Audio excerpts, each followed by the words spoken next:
അപ്പോൾ നമ്മൾ ഇന്നത്തെ വീഡിയോ എന്ന് വെച്ചാൽ മെയിൽസിനെ എങ്ങനെ അട്രാക്റ്റീവായി തോന്നിപ്പിക്കാമെന്നൊരു വീഡിയോ ആണ്. അട്രാക്റ്റീവായി തോന്നിപ്പിക്കണമെങ്കിൽ ഫസ്റ്റ് നമ്മൾ ഹൈജീൻ ആയിട്ടുണ്ടാവണം. അതിലെ ബേസിക് ഹൈജീൻ എന്തൊക്കെയാണെന്നാണ് ഇന്നത്തെ നമ്മൾ വീഡിയോയിൽ നോക്കാൻ പോകുന്നത്. ഓക്കെ, ഫസ്റ്റത്തെ കാര്യം എന്ന് പറഞ്ഞാൽ കുളിക്കുക എന്നുള്ളതാണ്. ഒരു നേരം രാവിലെ മാത്രം ഒന്ന് വൃത്തിയായി കുളിക്കുക. അതായത് കുളിക്കുമ്പോൾ നമ്മൾ ശ്രദ്ധിക്കേണ്ട കാര്യം വൃത്തിയായി കുളിക്കുക. അതായത് ഒരു ടൈം എടുത്ത് കുളിക്കുക. അതല്ലാതെ പെട്ടെന്ന് ഒരു 5 മിനിറ്റ് അങ്ങനെയല്ല, നമ്മൾ വൃത്തിയായി അതായത് സ്പെൻഡ് ചെയ്യുക. നമ്മുടെ കാര്യങ്ങൾക്ക് നമ്മൾ സ്പെൻഡ് ചെയ്യാം. കുളിക്കുമ്പോൾ ശ്രദ്ധിക്കേണ്ട കാര്യം മുഖം ഒരിക്കലും സോപ്പിട്ട് കഴുകരുത്. ഒരു നല്ല ഫേസ് വാഷിൽ ഇൻവെസ്റ്റ് ചെയ്യുക. ഞാനിപ്പോൾ ഉപയോഗിക്കുന്നത് ഈ ഒരു ഫേസ് വാഷാണ്. ഇത് ഡ്രൈ സ്കിന്നിന് പറ്റിയൊരു ഫേസ് വാഷാണ്. സോ ഇത് ഫേസ് വാഷിലെ ഒരു ക്ലെൻസറാണ്. അതായത് നമ്മൾ ഈ സാനിറ്റൈസറൊക്കെ ഉപയോഗിക്കില്ല, അതുപോലത്തെ ഒരു എഫക്റ്റാണ്. അതായത് നമുക്ക് ഈ സോപ്പിൻ്റെ കാര്യങ്ങൾ ഇതിൽ വരില്ല. സോ ഇങ്ങനത്തെ ഒരു നല്ലൊരു ക്ലെൻസറിൽ ഇൻവെസ്റ്റ് ചെയ്യുക. അധികം പതപ്പിക്കാത്തത് ചെയ്യുക. കാരണം നമ്മുടെ സ്കിന്നിന് നമുക്ക് കുറച്ച് ഓയിൽ പ്രൊഡ്യൂസ് ചെയ്യുന്നുണ്ട്. അത് നമ്മൾ പതപ്പിക്കുന്ന സോപ്പുകൾ അല്ലെങ്കിൽ അങ്ങനത്തെ ഫേസ് വാഷ് യൂസ് ചെയ്ത് കഴിഞ്ഞാൽ നമ്മുടെ സ്കിന്നിലത്തെ ഓയിൽ പൂർണ്ണമായും നഷ്ടപ്പെടും. സോ ഇങ്ങനത്തെ ഫേസ് വാഷ് ഉപയോഗിക്കുന്ന കാരണം നമുക്ക് പെട്ടെന്ന് നമ്മുടെ സ്കിൻ ഡ്രൈ ആവില്ല.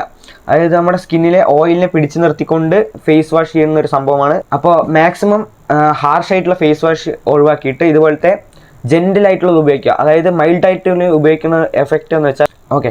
അപ്പോൾ ഇതുപോലത്തെ ഫേസ് വാഷ് ഉപയോഗിക്കുന്നതിൻ്റെ ഒരു പ്രത്യേകത എന്ന് വെച്ചാൽ ഫേസിലെ ഓയിൽ പോകാതെ തന്നെ നമുക്ക് ക്ലെൻസ് ചെയ്യാൻ പറ്റും. കാരണം ഇത് ജെൻറ്റിൽ ക്ലെൻസർ ആയതുകൊണ്ട് അധികം നമ്മുടെ ശരീരത്തിലെ ഓയിൽ നഷ്ടപ്പെടാതെ തന്നെ ഒരു ഫേസ് വാഷിൻ്റെ എഫക്റ്റ് ലഭിക്കുന്നതാണ്. അപ്പോൾ ഇതുപോലത്തെ ഒരു ഫേസ് വാഷിൽ ഇൻവെസ്റ്റ് ചെയ്യാം. രണ്ടാമത്തെ കാര്യം, നമ്മുടെ പല്ല് എപ്പോഴും നമ്മൾ ക്ലീനായി വെക്കുക എന്നുള്ളതാണ്. സോ ബേസിക്കലി നമ്മൾ ചെയ്യേണ്ടതെന്ന് വെച്ചാൽ 2 നേരം പല്ല് തേക്കുക എന്നാണ്. അതായത് പല്ല് തേക്കുന്നതിന് ഒരു രീതിയുണ്ട്. പറ്റുമെങ്കിൽ ഇലക്ട്രിക് ടൂത്ത് ബ്രഷിൽ ഇൻവെസ്റ്റ് ചെയ്യുക. അതല്ലെങ്കിൽ പല്ല് തേക്കുക എന്നുള്ള ട്യൂട്ടോറിയൽ യൂട്യൂബിൽ സെർച്ച് ചെയ്താൽ കാണാം. എപ്പോഴും തേക്കുമ്പോൾ അപ്സ് ആൻഡ് ഡൗൺ മാത്രം തേക്കുക. വെറുതെ ലെഫ്റ്റ് ആൻഡ് റൈറ്റ് തേക്കരുത്. അത് നിങ്ങളുടെ പല്ലിനും ദോഷമാകും, ഗംസിന് ദോഷമാകും. സോ എപ്പോഴും അപ്സൈഡ് ഡൗൺ തേക്കുക. 2 മിനിറ്റെങ്കിലും പല്ലിന് ചിലവാക്കുക.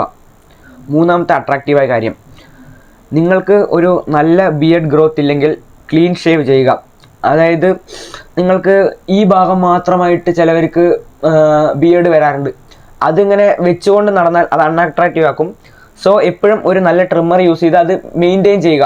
സോ നിങ്ങൾക്ക് ഈ ഭാഗത്തൊക്കെ ചിലവർക്ക് ഈ ഭാഗം ഒക്കെ ബിയർഡ് വരാറുണ്ട്. സോ അങ്ങനെ മാത്രം വരാതെ എല്ലാ ഭാഗം വന്നു എന്ന് ഉറപ്പ് വരുത്തിയത് മാത്രം ശേഷം ബിയർഡ് ഫുള്ളായി വെക്കുക. അല്ലാതെ ഈ ഭാഗം കുറച്ച് ഈ ഭാഗമൊക്കെ കുറച്ച് ബിയർഡ് വെച്ച് കഴിഞ്ഞാൽ നിങ്ങൾക്കുള്ള പ്രശ്നം വെച്ചാൽ അത് നിങ്ങളെ സിമിട്രിക്കൽ ആക്കാതെ വേറൊരു രൂപത്തിലാക്കി നിങ്ങളെ അൺഅട്രാക്റ്റീവ് ആക്കും. സോ എപ്പോഴും ക്ലീൻ ചെയ്യുക. അതുമാതിരി പിരുകത്തിൻ്റെ ഈ ഭാഗം കട്ട് ചെയ്ത് കളയുക. സോ നമുക്കത് കുറച്ചുകൂടി അട്രാക്റ്റീവ് ആവും. അതുമാതിരി ഈ ഭാഗം നമുക്ക് ചിലവർക്ക്, എനിക്കൊക്കെ ഈ ഭാഗത്ത് ഹെയറാണ്. സോ ഞാൻ ഇതെപ്പോഴും ഇങ്ങനെ ക്ലീൻ ചെയ്യാറുണ്ട്. സോ ഈ ഭാഗത്ത് എപ്പോഴും ഒരു ഗ്യാപ്പ് വയ്ക്കുക. ഈ ഭാഗം എനിക്ക് ഇങ്ങനെ ഫുള്ളായിട്ട് വരാറുണ്ട്. എല്ലാവരും പറയുന്നത് അതൊരു ലക്കിയാണെന്നാണ്. പക്ഷേ എനിക്കെന്തോ അതൊരു അൺഅട്രാക്റ്റീവായി തോന്നുന്നുണ്ട്.